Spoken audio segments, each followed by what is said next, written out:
बिस्मिल्लाहिर्रहमानिर्रहीम अल्लाहुम्मा सल्लि अला मुहम्मद व आले मुहम्मद। अस्सलामु अलैकुम। नेक्स्ट आईक्यू की जो क्लास है उसमें हमने डिस्कस करना है अरिथमेटिक में अगला पार्ट है रेशो का, और इसी को फिर हम कंपैरिजन करेंगे प्रोपोर्शन के साथ। प्रोपोर्शन अरिथमेटिक ऐसा चैप्टर है कि आपको मल्टीपल इसके लिंक्स मिलेंगे।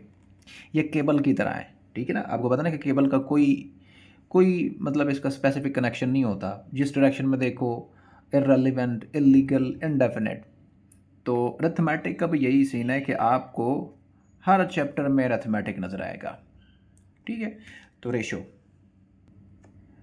Without directly hitting the question, सबसे पहले हम इसमें इसका बच्चों इस वीडियो में बेसिक पार्ट इसका कवर करेंगे, ठीक है ना, जिसको आप कहते हैं कि बेसिक्स, थोड़ी सी अंडरस्टैंडिंग पहले इसकी डेवलप करेंगे ताकि पता हो कि ये रेशो क्या है, कैसे फाइंड करनी होती है, दो क्वांटिटीज हो तो कैसे फाइंड करती हैं, तीन हो तो कैसे करते हैं, सब्ट्रैक्ट कैसे करते हैं, ठीक है। इस तरह करके मुख्तलिफ आप लोगों को ये प्रैक्टिकल लाइफ में आप लोगों को नज़र आती है। तो इस पार्ट में हम सिर्फ और सिर्फ इसकी बेसिक्स कवर करेंगे और अगले पार्ट में हम इसके क्वेश्चंस को कवर करेंगे। क्वेश्चन मैं यहाँ पे भी आपको टैकल करवाऊंगा, ये नहीं है कि मैं आप लोगों को इसने थ्योरेटिकली करवा दूंगा, लेकिन बेसिक्स कवर करना ज़रूरी होती हैं। जनरली जो है ना डायरेक्टली क्वेश्चंस करवाए जाते हैं, मैं नहीं समझता हूँ कि उसमें अच्छी लर्निंग होती है। कर तो लेते हैं, औखे सौखे सारे ही सीख लेते हैं, लेकिन बेसिक्स। रेशो बच्चों है कंपैरिजन, कंपैरिजन को बोलते हैं, ठीक है। अब कंपैरिजन यहाँ पे आप लोगों ने दो चीज़ों का करना है, तीन चीज़ों का करना है, चार चीज़ों का करना है। कंपैरिजन आप कर सकते हैं, लेकिन कंपैरिजन ऐसा हो जिसमें जो उसके सिंबल्स हैं, सिंबल्स कह लो या फिर ये कह लो कि यूनिट्स, जिस तरह आप कहते हैं कि केजी किसका है, किलोग्राम का यूनिट है, एम्पेयर किसका है, करंट का यूनिट है, ठीक है ना। इसी तरह सेंटीमीटर है, मिलीमीटर है, डिस्टेंस का क्या है, किलोमीटर है, ठीक है ना। ये यूनिट्स हैं। तो यूनिट का, सेम यूनिट का हमेशा सेम यूनिट के साथ आप कंपैरिजन करेंगे, सेम सिंबल का आप सेम सिंबल के साथ, ठीक है। यहाँ से मुराद आप लोगों ने बच्चों यूनिट लेना है, सिंबल्स को साइड पे कर दें, ठीक है। दो चीज़ों का कंपैरिजन अगर करेंगे लेकिन उनके यूनिट्स हमेशा सेम रहने चाहिए। फॉर एग्जांपल बच्चों कलर है, तो इसका कंपैरिजन आप हमेशा कलर के साथ करेंगे। अच्छा, उसके बाद हाइट है, हाइट का कंपैरिजन आप बच्चों हाइट के साथ करेंगे, ठीक है। अच्छा, उसके बाद आप साइज़ का साइज़ के साथ करेंगे, बिल्डिंग का बिल्डिंग के साथ करेंगे, बैग्स का बैग्स के साथ करेंगे। ऐसा नहीं करेंगे कि यहाँ पे आप जनाब जी बुक्स कर दें और यहाँ पे साल्ट कर दें। बुक्स का और नमक का कोई कंपैरिजन ही नहीं है, ठीक है ना। तो एक कंसेप्ट तो आप लोगों को ये समझ आ गया, और यहाँ पे पूरे दो क्वेश्चन आप लोगों ने कवर कर लिए। पहला कि रेशो कंपैरिजन को डिनोट करती है, दूसरा कि रेशो का जो कंपैरिजन करने के लिए इसका यूनिट का सेम होना ज़रूरी है। यहाँ तक जो हिस्सा पड़ा है इसका मैं आपको एक सवाल भी दिखाता हूँ। यहाँ पे आ जाइए, जो आप लोगों को कल मैंने मॉडल पेपर दिया है ना, यहाँ पे देखो question number 248। The ratio is the comparison between two quantities of same kind, two quantities of different kind, more than two quantities of same kind, ठीक है। तो दो क्वांटिटीज़ का आपस में सेम होना ज़रूरी है, मीन टू से कि यहाँ पे सेम यूनिट की बात हो रही है। तो इस तरह करके बच्चों आपके सवाल जो है ना पेपर पॉइंट ऑफ व्यू से एबिलिटी के ऊपर आते हैं। अब हम एक एग्जांपल ले लेते हैं। एग्जांपल हम लेते हैं बॉयज़ और गर्ल्स का कंपैरिजन, कि एक क्लास है, इस क्लास में बॉयज़ भी हैं और गर्ल्स भी हैं, बॉयज़ भी हैं और गर्ल्स भी हैं। अब अगर मैं यहाँ पे लिखता हूँ कि यहाँ पे हमारे पास 60 गर्ल्स हैं और 30 बॉयज़ हैं, 30 बॉयज़, 60 गर्ल्स हैं, 30 बॉयज़ हैं, तो इनकी रेशो की फॉर्म में इसको लिखना है। तो इसका जो सिंबल होता है, यहाँ पे मैं सिंबल की बात की है, सिंबल बच्चों होता है इसका होता है ये वाला है, इस तरह करके रेशियो, जिस तरह आप इंग्लिश में इसको कॉलन बोलते हैं, ठीक है। या फिर आप ये भी लगा सकते हो। तीसरा है आप बटा भी कर सकते हो, फ्रैक्शन। ये इक्वल का साइन, ये फ्रैक्शन का साइन, ठीक हो गया। ये तीनों इसके सिंबल्स हैं। तो आपको रिप्रेजेंट करना हो तो आप इस तरह करके करते हैं। तो आप यहाँ पे लिखें बॉयज़ रेशो गर्ल्स, रेशो बन गई। आप बॉयज़ की जगह पे बॉयज़ लिखें 30 है, गर्ल्स की जगह पे गर्ल्स लिखें 60 है। अब आप लोगों ने यहाँ पे डिडक्शन करनी है, कटिंग करनी है, ठीक है। देखो 0 से 0 कट गई, ये 0 से 0 कट गई, 3 1 आर 3 और 3 2 आर 6। तो क्या जवाब मिला? 1:2। अब 1:2 का मतलब क्या है? 1:2 का मतलब यह है कि जो जितने बॉयज़ हैं उससे 2 गुना गर्ल्स हैं, जितनी गर्ल्स हैं उसका हाफ बॉयज़ हैं। आप जब किसी को बताते हो ना तो आप एग्जैक्ट नंबर को हाइड करते हैं। लाइक बैंक्स में प्रॉपर्टी पड़ी होती है, पैसा पड़ा होता है, आपकी अपने जो है ना बिज़नेस वर्क है, आप किसी के सामने बैठे हैं, जब आपसे कोई पैसे पूछता है यार आप कितने पैसे कमाते हो, आप चाहते हैं कि यार मैं इसको किस तरह से बताऊं कि मैं अपनी ओरिजिनल अमाउंट हाइड कर लूं, ये ना हो कि ये फिर क्या करे कि मेरे से उधार मांगे, मेरे ये देगा भी नहीं है। आप फिर उसको ऐसी कोडिंग में बताते हैं तो आगे वाला भी हैरान रह जाता है कि यार बता भी इसने दिया है लेकिन छुपा भी इसने लिया है। देखो मैं अगर आप कहूँ कि मेरे पास जी 4 करोड़ है, फॉर एग्ज़ाम्पल मेरे पास इतना पैसा पड़ा हुआ है, अब मैं किसी को इतना बताऊंगा, FIA वाले भी आ जाएंगे, IB वाले भी आ जाएंगे, डक्की भाई को देख लें, ख़तरा है ना। लेकिन मैंने इसको बताना है इसी कोडिंग में कि यार मैं ओरिजिनल अमाउंट भी बचा लूँ लेकिन मैं अपना कंसेप्ट भी क्लियर कर लूँ, कन्वे भी कर दूँ। तो मैं कहूँगा, इसी को मैं आप कह सकता हूँ कि यार जो मेरे पास पैसा है ना, जो आपके पास पैसा है ना, उसका उसका ना 2 गुना है, उसका 2 गुना है। मतलब जितना आपके पास है मेरा उसके पास 1 गुना है। या ये कह सकते हो कि मेरा 1 गुना है, आपके पास 2 गुना है। अब उस सुनने वाले को पता चल जाता है कि यार अगर मेरे पास 10 रुपये है ना तो इसके पास 5 होंगे, अगर मेरे पास 20 रुपये है ना तो इसके पास 10 होंगे, अगर मेरे पास 100 रुपये है ना तो इसके पास कितने होंगे? 50 होंगे। This is the logic. Ratio को बनाने का जो मेन मकसद है बच्चे वो यही है, ठीक है। आप हाइट बताते हैं तो मेरी हाइट आपसे 2 गुना है, ठीक है। इस तरह करके आप बच्चों यहाँ पे कर सकते हैं। अब यहाँ पे एक और एग्जांपल लेते हैं। फॉर एग्ज़ाम्पल आप में से यहाँ पे मैं लिखता हूँ ताहिर है, यहाँ पे मैं लिखता हूँ असद है। असद के पास अब डॉलर हैं 500, सॉरी ताहिर के पास 500, असद के पास हैं $1000। अब ये दोनों अपने उस्ताद के पास जाते हैं, सर इमरान के पास। अब ये दोनों इधर बता रहे हैं, अब अगर सर इमरान को मैथ नहीं आती है तो मुझे कभी नहीं पता चलेगा। ताहिर कह रहा है कि मेरे पास $500 है, असद कह रहा है मेरे पास $1000 है। अब इमरान को डॉलर का पता नहीं है, वो कहता है यार मुझे थोड़ी करके बताओ, मुझे ऐसे बताओ कि मुझे सिंपली समझ आ जाए। अच्छा फिर ये क्या कहते हैं, ये 2 ज़ीरो हटा दो, ये 2 ज़ीरो हटा दो, 515 5 to 10, ठीक है, 1:2। ताहिर कहता है कि जितने पैसे मेरे पास हैं मेरे से डबल जो है ना वो असद के पास है। इमरान आप समझ जाते हैं, हाँ बिल्कुल ठीक बात है कि जितने पैसे जो है ना असद के पास हैं उससे आधे जो है ना वो ताहिर के पास हैं। This is a logic, this is a basic concept of ratio, ठीक है। तो 2-3 चीज़ें हमने इसमें डिस्कस की। एक तो बच्चों यहाँ पे यूनिट सेम होना ज़रूरी है, ये भी MCQ है। दूसरा इसकी सिंबल्स देख लो, सिंबल्स आप ये भी लगा सकते हो, ये भी लगा सकते हो, ये भी लगा सकते हो, ये भी MCQ हो गया। इतनी बात हमने अभी तक डिस्कस किया है। अभी इसका अगला पॉइंट देखो, जो रेशो है और जो फ्रैक्शन है,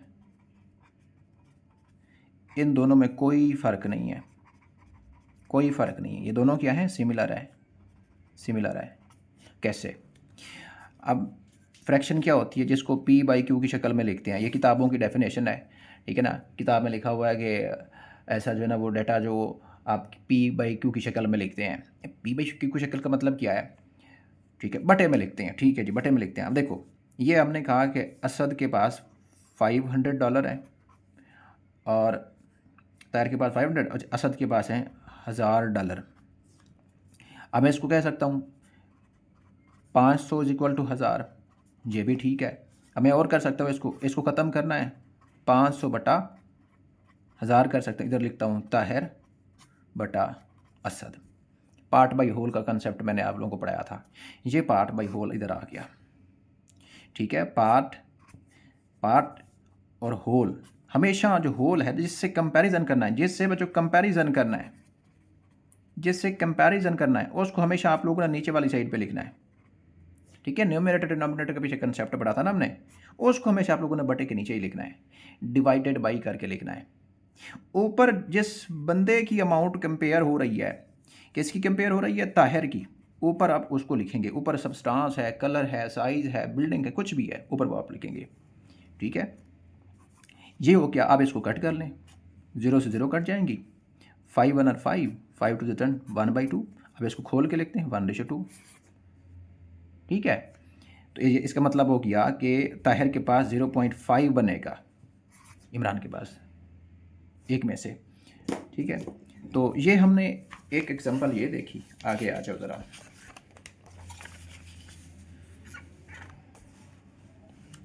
अब और देखो, ताहिर मैंने लिखा और इधर असद लिखा, 1:2। मैथ की ज़बान में आपको यहाँ पर इसकी वर्डिंग मिलेगी। आप कह सकते हैं 1:2, करेक्ट। आप ये भी कह सकते हैं 1:2। ये आपको ज़्यादा मिलेगा पेपर में, पीपीएससी एफपीएससी के पेपर में आपको ज़्यादा मिलेगा। इस तरह की वर्डिंग जब भी आप आए ना, तो आप समझो 1:2 की बात हो रही है, ठीक है। 1:2 कह देगा, A:B कह देगा, C:D कह देगा, F:G कह देगा, या 1:2 कर देगा, 2:3 कर देगा। इसका मतलब ये है, अब इसको कंपैरिजन करके देखो,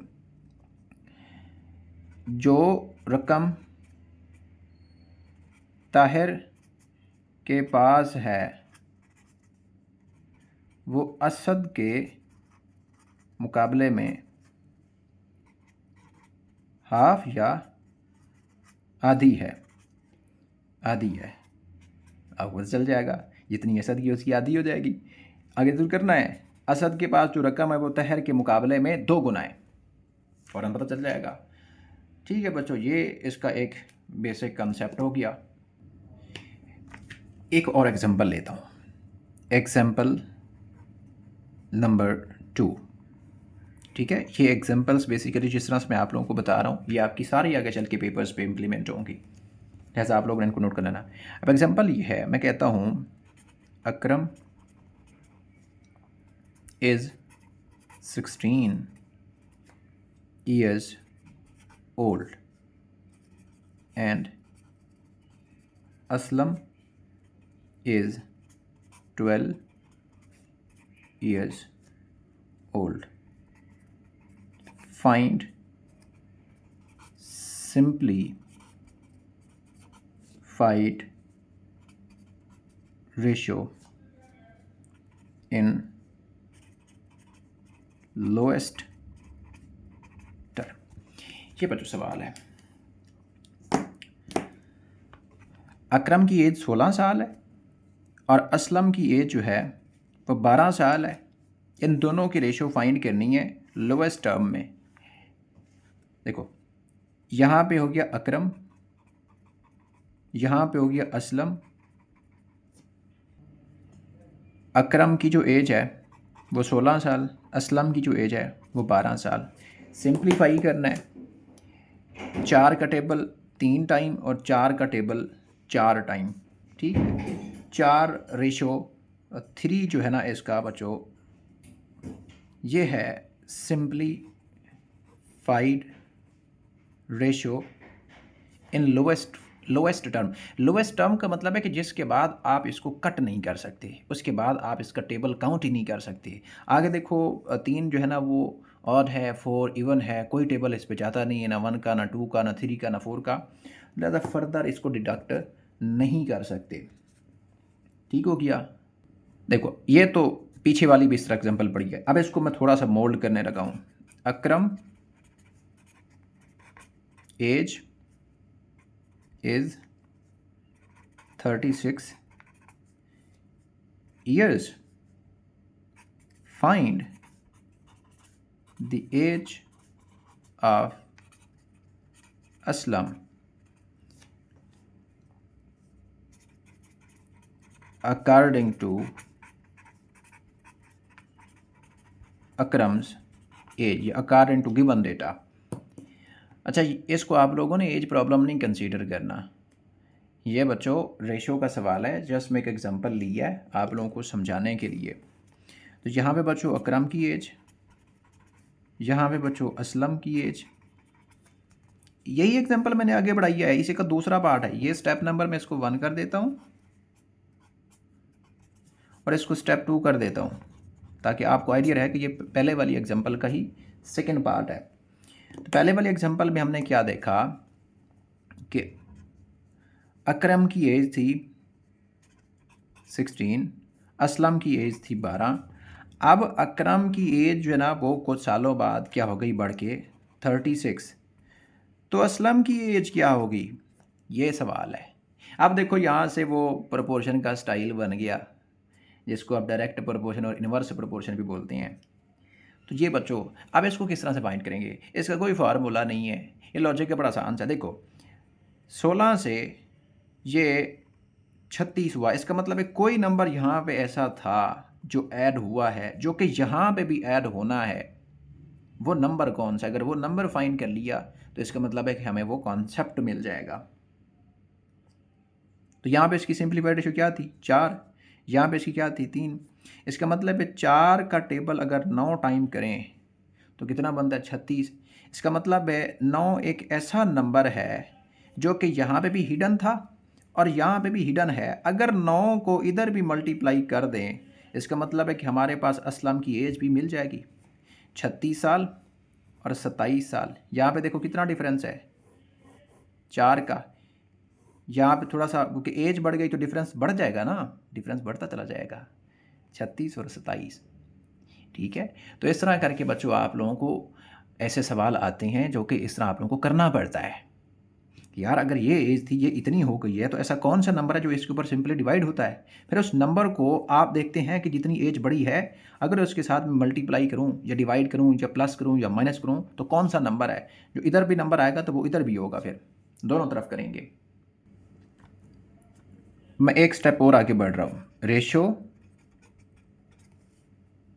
इसका जब कंपैरिजन आप करते हैं एक्चुअल नंबर के साथ, एक्चुअल नंबर के साथ, फॉर एग्जांपल आप किसी हॉस्पिटल में जाते हैं, आप वहाँ पे जाते हैं कि कतार में एक डॉक्टर है और कतार में 32 लोग बच्चों यहाँ पे बैठे हुए हैं, 32 लोग, 32 लोग। लेकिन जब आप किसी को बताते हैं 32 लोग हैं, आप जब बताते हैं, आप फ़ोन पे कहते हैं कि यार इसमें 5:3 पे जो है ना वो बैठे हैं, मतलब 2 कतारें हैं, एक कतार इधर, इधर 3 मेल बैठे हैं, हर जगह पे 3 है, इधर जो है ना वो 5 फीमेल्स बैठी हैं।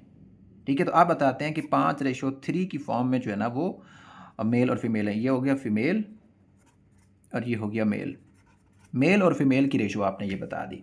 लेकिन अगर अब आपसे सवाल पूछा जाए कि बताएं कितने मेल होंगे और कितने फीमेल होंगे जो यहाँ पे हॉस्पिटल में डॉक्टर के सामने एक क्यू की फॉर्म में बैठे हुए हैं, तो ये आपको फाइंड करना पड़ेगा। ये एक्चुअल नंबर है, ये रेशो है। अब इन दोनों का कंपैरिजन आप लोगों ने करके देखना है, ठीक है ना। तो वो जो कहते हैं ना कि लेट एक्स कंसीडर कर लो 5 के साथ भी, एक्स के साथ भी, ये लेट वेट नहीं करना आप लोगों ने, ठीक है ना। ये बड़ा कन्फ्यूज़ करता है। देखो 5 है, रेशो 3 है, इज इक्वल टू यहाँ पे 32 है। ये 32 कैसे बना, इसका मतलब है कि ये आपस में यहाँ पे जमा, माइनस, फ्री, मल्टीप्लाई, कुछ ऐसा हुआ है जिसकी वजह से ये 32 बना है। ठीक है, ये 32 बने। इसका मतलब है कि यहाँ दो आपस में ऐड होंगे तो 32 बनेगा। अगर इनको दोनों को आपस में ऐड करो तो यहाँ पे तो टोटल 8 मेल फीमेल बनेंगे। इसका मतलब है कि 32 के ऊपर 8 को डिवाइड करें, 8 एकम 8, 8 4 32, तो 4 ऐसा नंबर है, 4 ऐसा नंबर है जो कि अगर दोनों तरफ देखो 4 ऐसा नंबर है, अगर इसके साथ मल्टीप्लाई करें, इसके साथ भी मल्टीप्लाई करें, ठीक है, मल्टीप्लाई क्रॉस नहीं लेकिन मल्टीप्लाई, 4 5 20 और 4 3 12, प्लस करो, अब हो गया 32, हो गया 32। इसका मतलब है कि यहाँ पे 20 फीमेल हैं और 12 मेल हैं। इस तरह करके फिर आप निकालते हो कि आप रेशो को बच्चों करते हो प्लस, क्या करते हो, रेशो को, रेशोज ऐड अप करेंगे, ऐड अप करेंगे, आप टोटल पे डिवाइड कर दो, ऐसे ही आपका जवाब आ जाएगा। फिर दूसरा तरीका जो एक्स वाला लेट वाला, वो ये होता है कि 5 के साथ कोई एक ऐसा नंबर था प्लस 3 के साथ भी कोई ऐसा नंबर था जो आपस में प्लस हुए हैं तो तभी 32 आया है। मतलब ये तो सिर्फ रेशो थी ना, ये फीमेल की थी, ये मेल की थी, ठीक है ना। इसलिए इसका मतलब है कि दोनों, ये मैं प्लस काट रहा हूँ यहाँ पे फ़िलहाल, तो 5 के साथ कोई ऐसा एग्जैक्ट नंबर है जो कि मल्टीप्लाई करें, 3 के साथ भी ऐसा कोई एग्जैक्ट नंबर है जिसको मल्टीप्लाई करें फिर इनको प्लस करें तो ही 32 बनता है। तो इसलिए हम 5x प्लस 3x ले लेते हैं is equal to 32, 5x 3x 8x हो गया इज इक्वल टू 32, x यहीं रहेगा, 8 उधर जाकर जो है ना वो डिवाइड हो जाएगा, 8 4 32। इसका मतलब है x इज इक्वल टू 4 आया, और यही बात मैंने यहाँ पे बता दी है ना। अब x को, मतलब x वो 4 नंबर है, 5 into 4 ratio 3 into 4 is equal to 32। अब देखो 5 इंटू 4 20, यहाँ पे मैं इसको प्लस कर दिया 12 is equal to 32, 32 is equal to 32। इसका मतलब है अब ये हमारे पास है ना वो वाकई आ रहा है कि 1:1 जो है ये बन रहा है, 32 नंबर बन रहा है, फीमेल और मेल पूरे हो रहे हैं। ठीक है, तो इस तरह करके बच्चों आप लोगों को अननोन वैल्यू को फाइंड करने के लिए, एक्चुअल नंबर फाइंड करने के लिए, रेशो के साथ कंपेयर करने के लिए किसी भी एंगल से फाइंड कर सकते हो। रेशो दी हुई है, अननोन नंबर फाइंड कर सकते हो, अननोन नंबर दिया हुआ रेशो फाइंड कर सकते हो, एक्चुअल नंबर दिया हुआ आप उसको फिर भी फाइंड कर सकते हो। यहां तक हमने बात कर ली। अब इसी कंसेप्ट को मैं आप लोगों के साथ रेशो का कंपैरिजन करके दिखाता हूं आप लोगों को प्रोपोर्शन के साथ। थोड़ा सा आगे बढ़ गए हैं हम, ठीक है। देखो रेशो को जब रेशो के साथ कंपेयर करेंगे तो बच्चों आपको हमेशा हमेशा जो जवाब आएगा वो प्रोपोर्शन आएगा। मतलब क्या हुआ कि दो रेशोज़ बन गई, दो रेशोज़ को जब भी कंपैरिजन करेंगे तो आपको प्रोपोर्शन मिलेगा। लाइक ए रेशो बी, अब प्रोपोर्शन का ये देखो, एक रेशो हो गई, ये दूसरी रेशो हो गई, ये सिंबल बन गया प्रोपोर्शन का। ये 4 डॉट नहीं है इसको काउंट करना, ये प्रोपोर्शन का सिंबल है। इसको भी आप इक्वल ही कंसीडर करेंगे क्योंकि रेशो का मतलब तो इक्वल ही है। आप यहाँ पे इक्वल लिख सकते हैं सी रेशो डी के, मतलब जो ये वैल्यू है, जो ये वैल्यू है, जो ये रेशो ये है वो रेशो ये है। तो ये बच्चों अब आपकी क्या बन गई, प्रोपोर्शन। लाइक आप इसको कह सकते हैं 4:6 इज इक्वल टू 8:12। अब इसको कट करके देख लें, 2 2 4, 2 3 6, 2 4 8 और 2 6 12। ठीक है, मतलब ये नंबर 2 के साथ, ये नंबर भी 2 के साथ इक्वल इक्वल आ गए, कंपैरिजन इक्वल हो गया। तो जब दो रेशोज़ को बच्चों आप कंपेयर करोगे तो आपको प्रोपोर्शन मिलेगा। अब प्रोपोर्शन को हमने अगली क्लास में इसको कंप्लीट करना है, अभी हमने रेशो की बात करनी है। देखो बच्चों अगला कंसेप्ट है, नेक्स्ट कंसेप्ट, रेशो को कभी सब्ट्रैक्ट करना पड़ जाए, माइनस करना पड़ जाए। ये कंसेप्ट मैं आप लोगों को पढ़ा रहा हूँ। पूरे पाकिस्तान की अकेडमियाँ छान मारो, जहाँ से दिल करता है छान मारो, नहीं मिलेगा, ना कोई पढ़ाएगा। यूट्यूब चैनल छान मारो, जितना मैंने पढ़ा दिया ना यहाँ तक भी बहुत मुश्किल से पहुँचते हैं। पहले तो डायरेक्टली क्वेश्चन करवाते हैं, लेकिन मुझे लगता है कि अगर नेक्स्ट एग्जामिनर ने सवाल दिया तो यहाँ से दे सकता है, मतलब अपना एंगल तब्दील कर सकता है। कहते हैं ना कि out of box Khelo. Ratio को सब्ट्रैक्ट कैसे करना है, देखो अब मैं लिखता हूँ, मेरे पास 5:6 है। अच्छा, यहाँ पे 15:16 है, ये कर लेता हूँ। इधर मैं लिख लेता हूँ 81:90 है, और यहाँ पे मैं कर लेता हूँ 105:124 है। ये हो क्या। तीसरा मैं लिख लेता हूँ 6:9 है, और यहाँ पे कर लेता हूँ 11:20 है। अब इसका जवाब क्या आएगा। जवाब इस तरह प्लस माइनस नहीं करना, आप लोगों ने ये काम नहीं करना कि इधर माइनस कर दो, नहीं, आप लोगों ने यहाँ से इनका डिफरेंस फाइंड करना है। ठीक है बच्चों, इनका डिफरेंस फाइंड करना है। ये थोड़ा सा जमा तफरीक जो वैसे करते हैं ना उससे अलग है। ऐसे करते होते हैं 2 - 5 - 7, अब तफरीक करना है तो यहाँ पे साइन चेंज कर दो, जमा करना है तो साइन चेंज कर दो। ये वाला काम उधर करते होते हैं, यहाँ पे नहीं करना। यहाँ पे इन वाली क्वांटिटीज़ का आपस में जो नंबर दिया हुआ है इनका डिफरेंस फाइंड करना है। 16 और 6 के दरमियान कितना डिफरेंस है, 10 का, तो 10 आगे रेशो की रेशो। 5 और 15 के दरमियान डिफरेंस कितना, 10, तो 10:10 बच्चों ये जवाब आएगा आपका। ठीक है, उसके बाद 90 और 124 के दरमियान कितना डिफरेंस है, 24 + 10 34। यहाँ पे डिफरेंस कितना है, 105 तक जाएँ, 81 से 19 + 5 24। ठीक है। अच्छा, ये आगे कटिंग भी हो सकती है इनके आगे कटिंग भी हो सकती है। 12 - 2 = 24 और 17 - 2 = 34, आगे नहीं हो सकती। 10 - 1 = 10, 10 - 1 = 10 हो सकती है ना। हमने बच्चों लिखना है सिंपलीफाइड में। अब एग्जामिनर आपसे पूछेगा कि ये पूछ रहा है, या वो ये कहता है कि इसको आगे फर्दर सॉल्व करो। अगर तो फर्दर सॉल्व का कहता है तो ख्याल रखना है। अब इसको आ जाओ, 9 और 20 का जो डिफरेंस है वो 11 का, 6 और 11 का डिफरेंस है वो 5 का। 5:11। ये भी ठीक है, ये भी ठीक है, लेकिन ये गलत है। अब सवाल अराइज होगा। अब आप लोगों का सवाल मैं इधर ही एड्रेस कर रहा हूँ कि सर ये भी वैसे किया है, ये भी वैसे किया, ये भी वैसे किया, ये गलत कैसे है, ये कैसे ठीक है।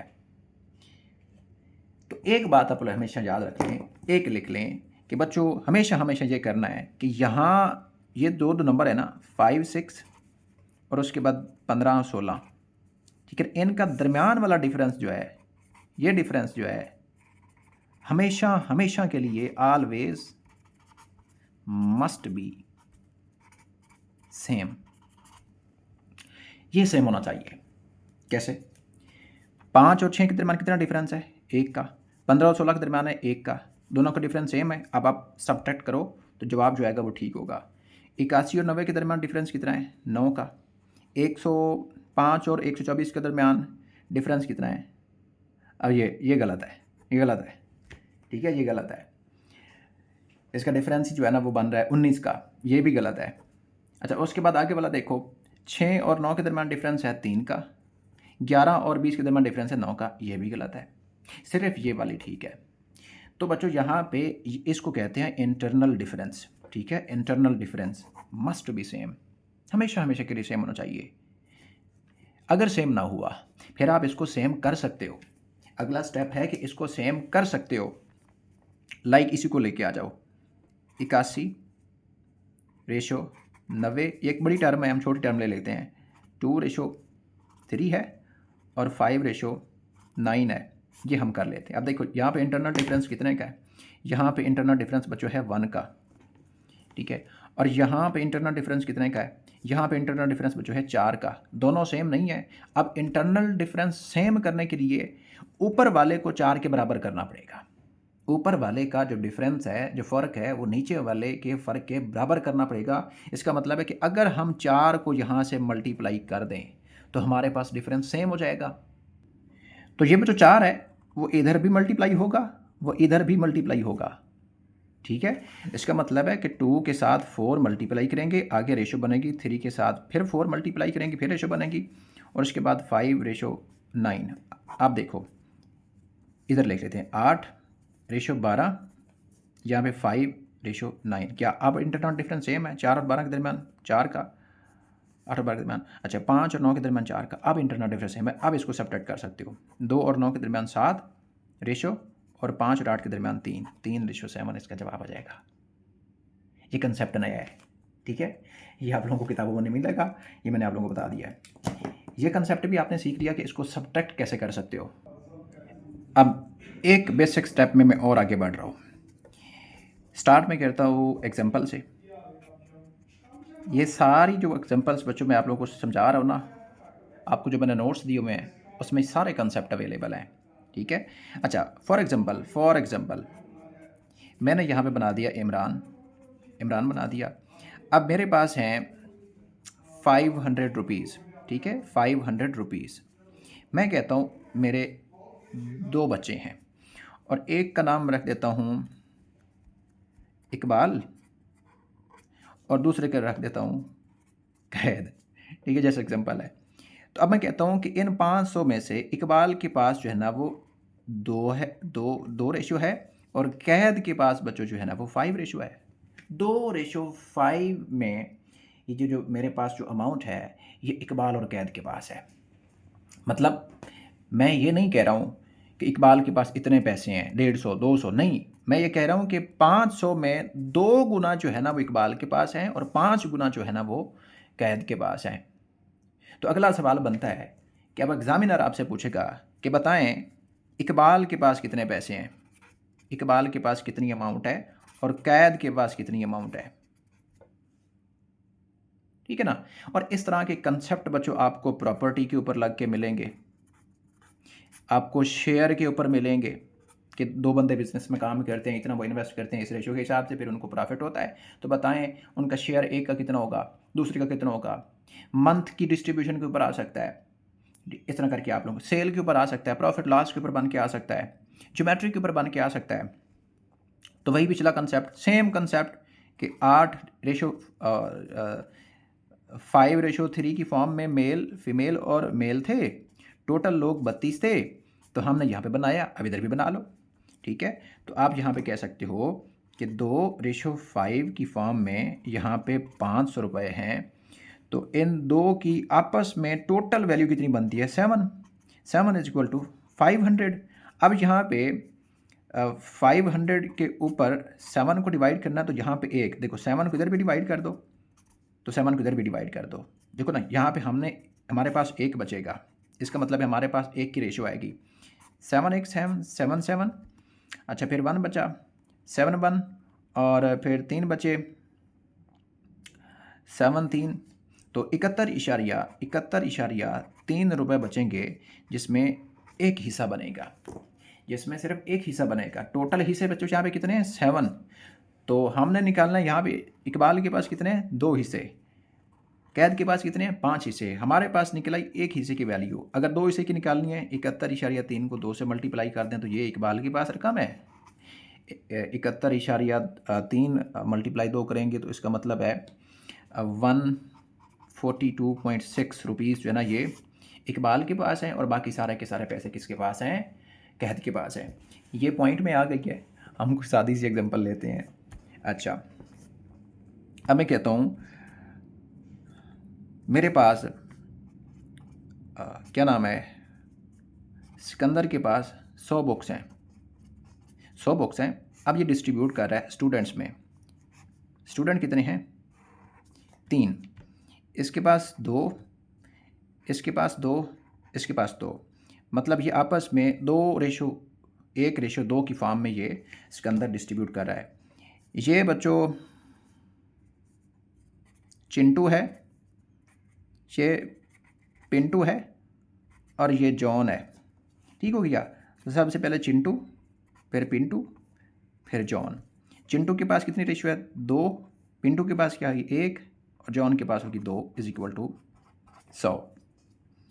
अच्छा, अब आपसे पूछूं कि जॉन के पास कितनी बुक्स हैं, जॉन के पास कितनी बुक्स हैं, how many books John contain, ये सवाल है। सिंपल ही है। सबसे पहले इनकी टोटल रेशो मालूम करें कि टोटल नंबर कितना बनता है, 2 +1 +2 इज इक्वल टू 100। ये 5 बन गया, 5 इज इक्वल टू 100। इसका मतलब है 5/1 को लेके आना है। अगर 1 को लेके आना है इसका मतलब है 5 यहाँ पे भी डिवाइड करूँगा, 5 यहाँ पे भी डिवाइड करूँगा, ये तो वैसे कट जाएगा। ये बन जाएगा 5 भी 100, 1 इज इक्वल टू 100। इसका मतलब है कि 1 गुना जो है ना वो 20, तो एक हिस्सा जो है मतलब एक बच्चे के पास एक रेशो के हिसाब से 20 बुक्स हैं। तो यहाँ पे देखो 20 हैं, इसके पास भी 20 हैं, इसके पास भी 20 हैं, इसके पास 20 हैं तो 20 मल्टीप्लाई टू 40 बुक्स, इसके पास भी 20 है, 20 मल्टीप्लाई टू 40 बुक्स, इसके पास एक ही हिस्सा है तो 20 मल्टीप्लाई 1 20 ही रहेंगी, तो 100 की किताबें पूरी हो गई। ठीक है। इसी तरह हो सकता है कि एक फादर हो, वो अपनी प्रॉपर्टी छोड़ जाए 5 लाख रुपया, 5 लाख रुपया, 1 2 3 4 5 लाख रुपया। अब एग्जामिनर आपसे सवाल पूछेगा कि जी इसके 5,000 रुपये जो है ना वो जनाजे पे लग गए। ठीक है, 10,000 रुपया इसका ख़र्चा हो गया। ठीक है, बाकी जितनी अमाउंट बचती है, ठीक है, बाकी जितनी अमाउंट बचती है उसको 2 बेटियों, 2 डॉटर और 2 बच्चों में जो सन हैं, 2 बेटे और 2 बेटियों में तकसीम करो अकॉर्डिंग टू इस्लामिक लॉ। अब आपको पता है कि कितना हिस्सा होता है बेटी का? आधा, बेटे का पूरा। मतलब अगर बेटे का एक हिस्सा है, बेटी का एक हिस्सा है तो बेटे के 2 हिस्से होंगे, आपको पता है। तो इस तरह करके बच्चों एक का शेयर भी फाइंड कर सकते हो, एक की प्रॉपर्टी भी फाइंड कर सकते हो। ये कंसेप्ट है इसका। अच्छा बच्चों, जो शेयर की मैं बात कर रहा हूँ ना, शेयर की बात कर रहा हूँ, इसकी एग्जांपल भी देख लेते हैं। ठीक है भाई, 5 लाख लेते हैं। टोटल अमाउंट हमारे पास जो है ना वो 5 लाख है, और इसमें ए और बी में जो रेशो है, ए के पास जो है ना वो बच्चों 2 हो गई और बी के पास रेशो 3 हो गई, 2:3 में। अब हमने फाइंड करना है कि ए को कितना जो है ना वो पैसा मिलेगा, उसका ए का कितना, बी का कितना शेयर बनेगा। तो सिंपली है, 2 तरीके हो गए, 2 तरीके बच्चों होगा। एक तरीका तो ये हो गया कि इन दोनों की आपस में रेशो प्लस करो, 5 बनती है, 5 को यहाँ पे डिवाइड कर दो। ठीक है, 5 1 और 5, तो इसका मतलब है कि यहाँ पे 1 लाख जो है ना वो उसका एक हिस्सा बनता है, इकाई, दही, सैकड़ा, हज़ार। ठीक है, 1,000। तो अब इसको 2 गुना है तो यहाँ पे भी लाख मल्टीप्लाई हो जाएगा, यहाँ पे भी लाख मल्टीप्लाई हो जाएगा। इसका मतलब है 3 लाख बनेंगे बी के और 2 लाख बनेंगे ए के। एक शॉर्टकट भी है, जिसकी रेशो फाइंड करनी है, जिसका शेयर फाइंड करना है, जिसकी प्रॉपर्टी फाइंड करनी है, जिसका हिस्सा फाइंड करना है, उसको रखो ऊपर, बटा करो टोटल रेशो, मल्टीप्लाई कर दो जो वैल्यू दी हुई है। 5 1 और 5, 3 को 1 से मल्टीप्लाई करें तो वैसे भी जो है ना वो यहाँ पे 3 लाख आ जाएगा। ठीक है, इस तरह भी बच्चों आप कर सकते हो, इस तरह भी कर सकते हो। अगला कंसेप्ट देखो, अगला कंसेप्ट देखो। जब बच्चों कभी आप लोगों ने ज़िंदगी में कोई शादी अटेंड की हो, चलो अपनी हो गई है तो अल्लाह पाक आपको नवाजे उसमें, अगर नहीं हुई तो अल्लाह पाक आपकी शादी करवा दे। ठीक है, अब शादी है, यहाँ पे बच्चों एक हो रही है शादी। यहाँ पे आपको पता है कि वो दूल्हा और दुल्हन साहब बैठते हैं, यहाँ पे पूरा पिंडाल बैठा होता है, टेबल्स चेयर्स लगी होती हैं और सारा फंक्शन चल रहा होता है। यहाँ पे हम इसका गेट बना लेते हैं। अब यहाँ से एक पर्सन एंटर होता है। अब ये इसका क्या नाम है, इसको मैं नाम रख देता हूँ जॉन ही कर देते हैं। जॉन है, जॉन की जो अपनी ज़हरी शक्ल है ना, ज़हरी शक्ल वो कुछ और है, लेकिन यहाँ पे ये फ़ौजी कैप पहने हुए होगा। ठीक है, फ़ौजी कैप इसकी लगी होती है, नीचे जनाब जी इसने जो है ना वो कोट पहना होता है, मतलब ऐसी यूनिफॉर्म बनाई होती है। वो नहीं होते जो पैरों में जो है ना वो कोई झंझट सा पहन लेते हैं, कोई घुंघरू वगैरह पहन लिए या कोई इस तरह करके बत्तियां जला ली और हाथों में कुछ लटका ऐसे जो है ना वो बजाने के लिए, ढोल बजाने के लिए या तूती वगैरह इस तरह करके ना, मतलब ऐसी शक्ल बनाते हैं कि पूरे पिंडाल को पता चल जाता है कि ये जो है इसका स्पेसिफिक काम है। ये जो इंटर हो रहा है ना, ये सबसे कम है। यहाँ पे इंटर होगा, फ़ौरन आवाज़ मारेगा, तूती की आवाज़ मारेगा, ढोल बजाएगा, कोई भी करेगा, तो सारी ऑडियंस इसकी तरफ अट्रैक्ट हो जाएगी, सारी ऑडियंस इसकी तरफ अट्रैक्ट हो जाएगी। अब ये क्या करता है, सबसे किसी से 10 रुपये, किसी से 20 रुपये, किसी ने 30 रुपये दिए, किसी ने 40 रुपये दिए, मतलब ये कुछ सुनाता है और ले लेता है। क्या हुआ क्या हुआ, सिर्फ इसने बच्चों अपनी फिजिकल अपीयरेंस को चेंज किया है। फिजिकल अपीयरेंस को मतलब जो इसकी ज़ाहिरन शक्ल थी ये इसने चेंज किया है, और इसको क्या बोलते हैं, बहरूपिया। मेट्रोपिया है, पर मेट्रोपिया वैसे भी फिजिक्स में पढ़ते हैं। बहरूपिया मतलब जो ज़हरी शक्ल है वो ऐसी बनाई हुई है, लेमिनेट करके ऐसे जनाब, कपड़े पहन के ऐसे जनाब जी अपने आप को ऑर्गेनाइज करके, लेकिन जो केमिकल कंपोजिशन होती है ना, जो साख्त है इंसान की खुद की, बॉडी तो बॉडी रहती है, वही हेयर्स रहेंगे, वही हैंड्स रहेंगे, वही जो लेग्स रहेंगी, वही एब्डोमेन रहेगा, वही शोल्डर्स रहेंगे, ठीक है ना।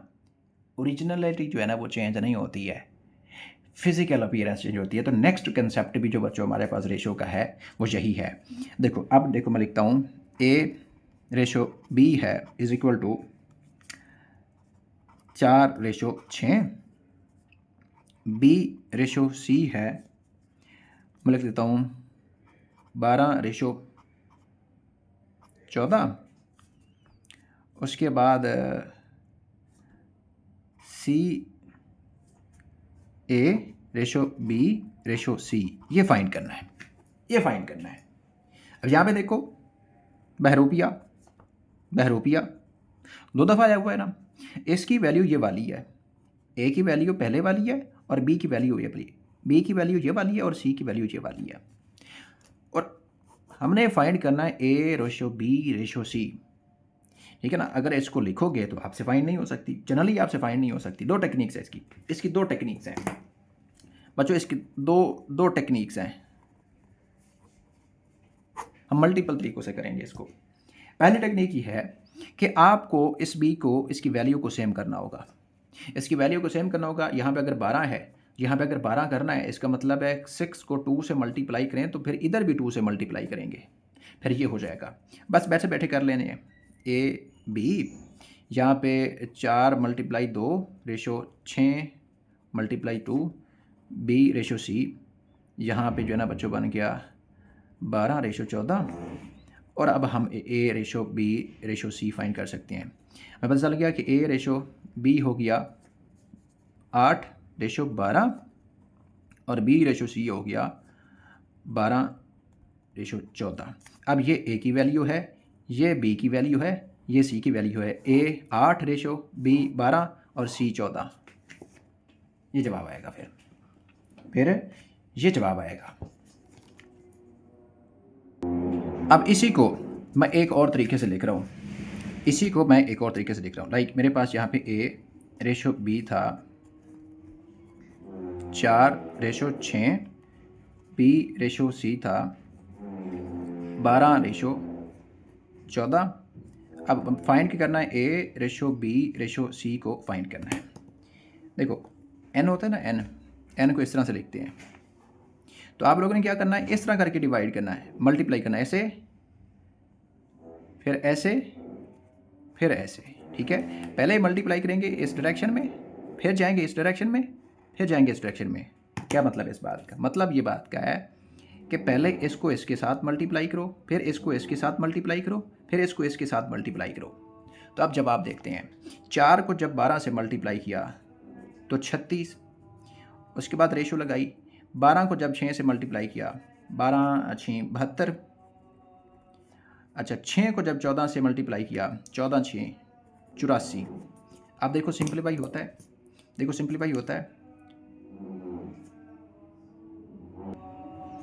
अच्छा 12×4 48 होना है, ठीक है, यहाँ पे मिस्टेक हो रही है। अब देखो क्या सिंप्लीफाई होता है, क्या 6 के टेबल पे सारे जाते हैं, 6 पे चले जाएंगे, क्या 8 के टेबल पे जाते हैं, 8 पे ये चला जाएगा, नहीं जाएगा 8 पे, 6 पे जाएगा। देखो 6 एकम 6, 6 8 48, 6 एकम 6, 6 2 12, 6 एकम 6 और 2 बचे, और 6 2 बड़े 6 4 24। क्या बना हमारे पास 8/12/14, यह निकाल इतना 8/12/14, ठीक है। 2 टेक्निक्स हो गई। तीसरी भी मैं आपको बताता हूँ। तीसरी बच्चों है जिस तरह माफिया नहीं होता, कब्जा माफिया।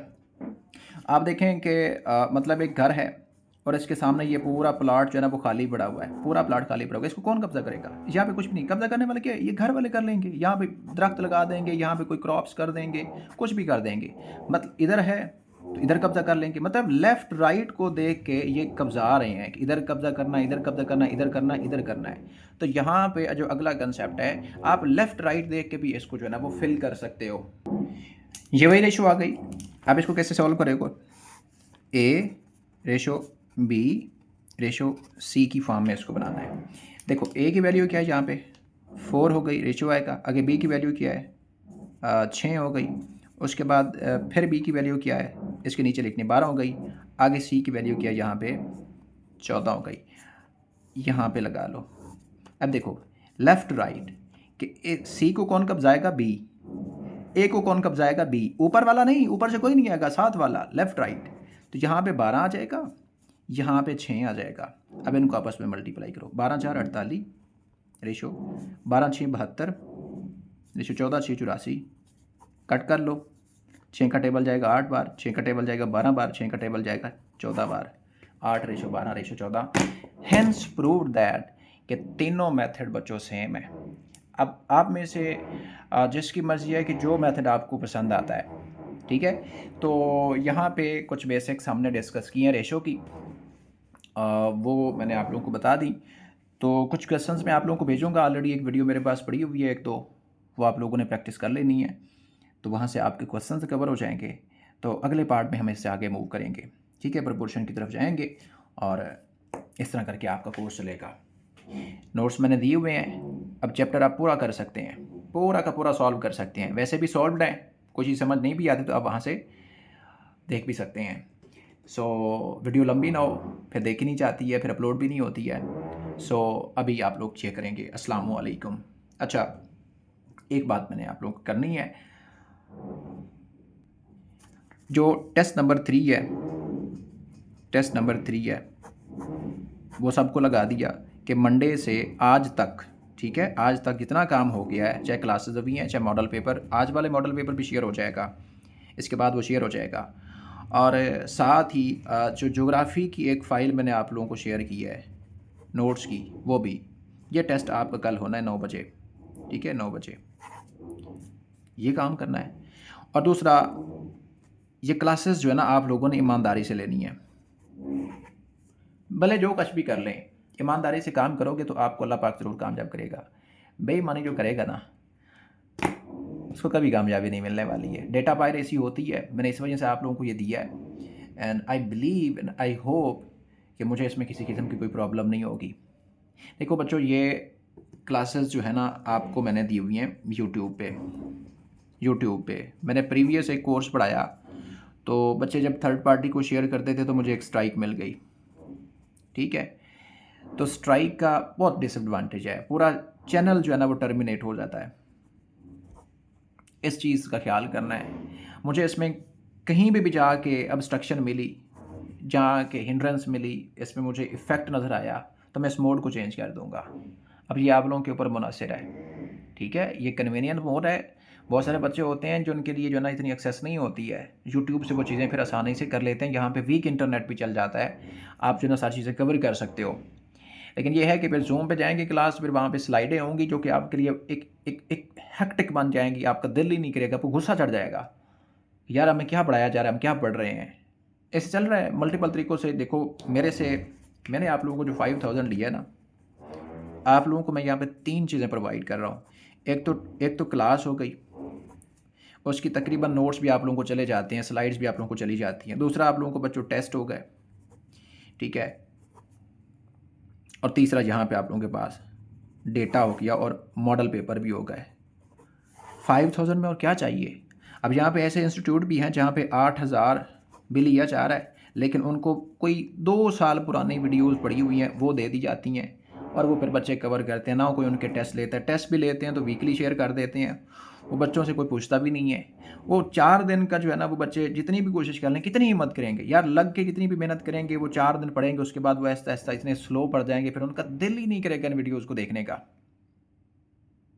और ऐसे इंस्टीट्यूशन भी हैं जो 12,000 भी लेते हैं, 14 भी ले लेते हैं, 15 भी, पर मंथ भी 6,000, 10,000, 8,000, जिसका जो दिल करता है, क्योंकि अपॉर्चुनिटी है और प्लस टाइम ऐसा है जब दोनों मिलते हैं तो हैपनिंग होती है। और हैपनिंग पॉजिटिव भी हो सकती है और नेगेटिव भी। आपको पता है कि जब भी इस तरह इस्तेमाल होता है, हर कोई चाहता है कि मैं उल्लू बनाऊँ सबको, हर कोई चाहता है कि बस यूज़ करूँ मैं इसको। यहाँ पे ऐसा नहीं है, सारी चीज़ें आपकी नहीं बन रही हैं, ठीक है? डेटा मेरे पास पड़ा हुआ है, लेकिन अकॉर्डिंग टू एग्ज़ाम हमेशा चीज़ है कि according to environment, according to circumstances, according to condition exact तैयारी किस चीज़ की करनी है, ये चीज़ देखनी चाहिए, ठीक है? तो आप लोगों को यहाँ पे मैंने ये चीज़ें दी हुई हैं। यहाँ पे ये नहीं चाहिए, इस चीज़ों को छोड़ दो। स्मार्ट वर्क का हरगिज़ मतलब नहीं होता कि आप चीज़ों को छोड़ दें। स्मार्ट वर्क का मतलब है कि चीज़ें आप लोगों को सस्टेनेबल करनी है। देखो, रोज़ की आप एक क्लास कवर करते हो, रोज़ का एक मॉडल पेपर कवर करते हो, रोज़ की एक जो है ना वो फ़ाइल आप नोट्स की पढ़ लेते हो और अपने नोट्स बना के रिवाइज़ कर लेते हो। आप बहुत आगे जा रहे हो और बहुत ज़बरदस्त जा रहे हो। बच्चे है ना बस लिखते रहते हैं स्लाइडों से, जो ज़ूम पे होती हैं इस तरह की, वो स्लाइड बनी होती है, बस उसके ऊपर जो है ना वो बोली जा रहा है, फिर स्लाइड बनी होती है वो बोली जा रहा है। कितना एक आप स्टे करेंगे? फिर इसकी रिकॉर्डिंग भी नहीं है। अच्छा, रिकॉर्डिंग हो भी तो सही, जब वो कोई चीज़ काम की भी नहीं है तो कितनी एक हेल्प करेंगे? 10, 12, 15, 20 लेक्चर के बाद टीचर कहता है, no I have delivered multiple classes with so many concept etcetera, वो ये करके, ठीक है? तो यहाँ डेटा पायरेसी का आप लोगों ने ख्याल रखना है। तो स्ट्राइक जो है ना इस पे आ सकती है, ठीक है? यूट्यूब चैनल है, ये काम नहीं करना, तो इसलिए मैंने सेकंड इसका आप लोगों को जो है ना चैनल बना के दिया हुआ है, ताकि वो क्या ऑलरेडी जो मेरा राइट वाला है ना उसके ऊपर एक स्ट्राइक आई हुई है, दूसरी है ये, तो फिर खतरे हैं, फिर ज़ीरो से मेहनत स्टार्ट करनी पड़ेगी। देखो ना, फिर ज़ीरो से। अब इस टाइम देखो, टिकटॉक के ऊपर 5000 स्टूडेंट्स हैं, यूट्यूब के ऊपर 16,500 तकरीबन इस वक्त हो चुके हैं, और चैनल पे देखो व्हाट्सएप का जो है ना वो 6000 यहाँ पे स्टूडेंट है। आप खुद अंदाज़ा लगा लो कि तकरीबन 25, 26, 27 हज़ार जो है ना यहाँ पे स्टूडेंट हैं जो रोज़ बरोज़ कोई ना कोई वीडियो देखते हैं, कुछ ना कुछ पढ़ते हैं। तो अभी कारवां बढ़ता जा रहा है, लोग आते हैं, देखते हैं, बहुत सारे बच्चे अप्रिशिएट करते हैं, बहुत सारे अप्रिशिएट तो करने का दिल करता है लेकिन लिख नहीं सकते, कह नहीं सकते कि टीचर यू आर गुड, आप बहुत अच्छा पढ़ा रहे हैं, बहुत ज़बरदस्त काम कर रहे हैं। अभी जो मैंने आपको रेशो की क्लास पढ़ाई है ना, चेक कर लेनी है ज़रा यूट्यूब पे जाके, या पाकिस्तान के इंस्टीट्यूशंस, बड़े बड़े नामवर इदारे आप लोगों को मिलेंगे। बस कहते हैं ना कि नाम ही काफ़ी है, बस वो नाम ही काफ़ी है, लेकिन वो नाम यहाँ नहीं चाहिए, यहाँ नहीं चाहिए। अस्सलाम वालेकुम।